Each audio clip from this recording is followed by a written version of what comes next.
Welcome everyone! This video will help you out in starting with the Training Builder and the new feature, the Dynamic Builder. To start with the Training Builder, it is a node-based system, eliminating the need for any coding experience, and it makes it user-friendly, so no past experience is needed. In this course, I will be explaining the use cases of our Dynamic Training Builder. This tool has a lot of flexibility for creating experiences. It makes it convenient for you to build complex VR experiences in an easy way. I will be explaining on the Composer, but you can also follow along with the VR Studio. Open the Training Builder, then you will see the Dynamic Builder icon. Click on it, and you will see a new tab with a new set of nodes.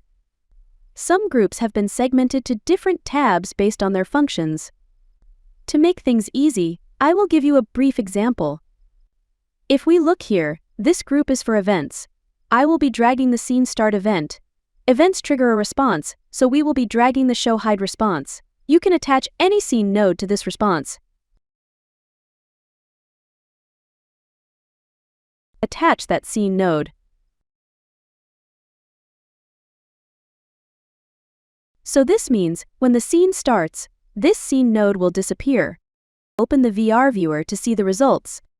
In the next tutorials, we will dive deeper into the Dynamic Builder and its applications.